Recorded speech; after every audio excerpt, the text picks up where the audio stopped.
Bus director పదవి బాధ్యతలు చేపట్టిన డాక్టర్ జగదీష్ మీడియాతో మాట్లాడారు. పేదవారైన దివ్యాంగులకు వైద్య సేవలు అందించి తిరిగి వాళ్ళ కాళ్ళ మీద నిలబడేలా చేస్తాం.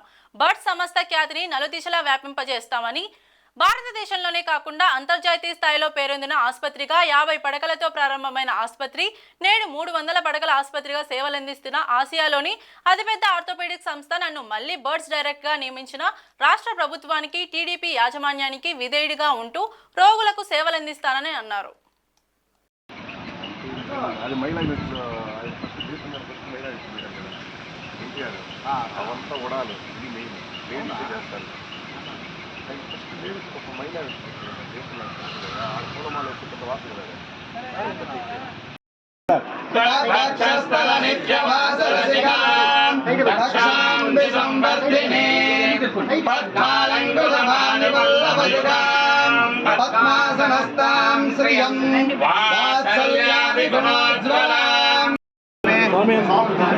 కిందకి పైకి లేస్తే కష్టం.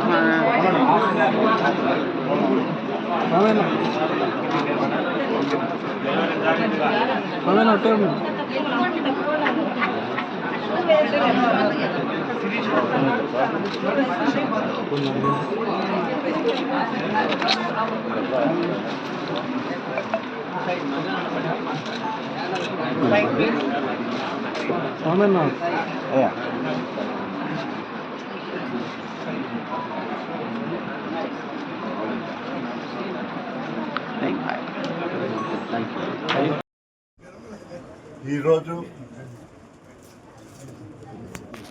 నా జీవితంలో ఒక మరుపు రాని రోజు.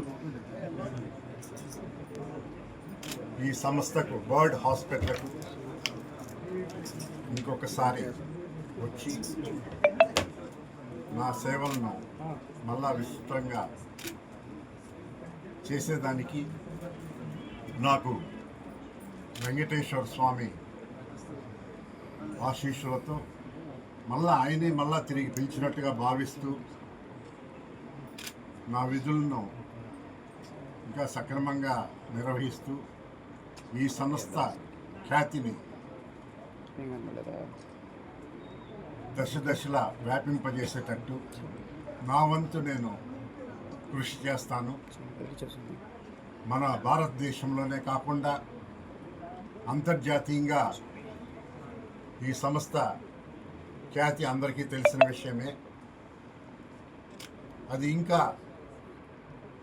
పెరిగి మన రాష్ట్రంలోనే ఉండే అతి పేదవాడు కాకుండా మన ఇండియా నుంచి, అన్ని రాష్ట్రాల నుంచి కూడా వచ్చే ముఖ్యంగా దివ్యాంగులకు ఉచిత సేవలు అందించి వెంకటేశ్వర స్వామి ఆశీర్వాదంతో వారిని సకలాంగులుగా చేసి సమాజంలో మళ్ళా తిరిగి వారి కాళ్ళపై నడిచేటట్టు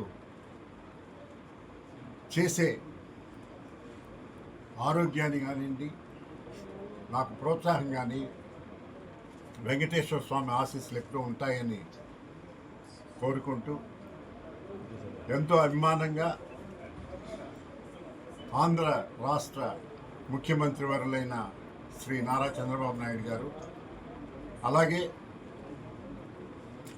తిరుమల తిరుపతి దేవస్థానం చైర్మన్ బిఆర్ నాయుడు గారు, ఎగ్జిక్యూటివ్ ఆఫీసర్ శ్యామలరావు గారు, వారు పర్సనల్గా ఇంట్రెస్ట్ తీసుకొని నన్ను మళ్ళా పిలిచి బర్డును మీరు తీసుకొని ఇంకా అక్కడ సేవలను ఇప్పుడు జరుగుతూ ఉన్నాయి. వ్యాఘ్రేశ్వరుడు గారు మా గురువు గారు, ఆయన మొట్టమొదటి డైరెక్టర్గా మేము 1985 నుంచి పనిచేసి కేవలం ఒక 50 పడకలతో స్టార్ట్ చేసిన ఈ సంస్థను 350 పడకలుగా తీసుకెళ్ళటం జరిగింది. ఇంకా దాన్ని ఇప్పటికే ఆసియా ఖండంలోనే ఇది ఆర్థోపెడిక్ విభాగంలో అతిపెద్ద సంస్థ. ఇంకా దీన్ని సేవలు విస్తృతపరిచి ఇంకా పైకి తీసుకెళ్తామని వెంకటేశ్వర స్వామికి నమస్కారం తెలియజేస్తూ సెలవు తీసుకుంటాను.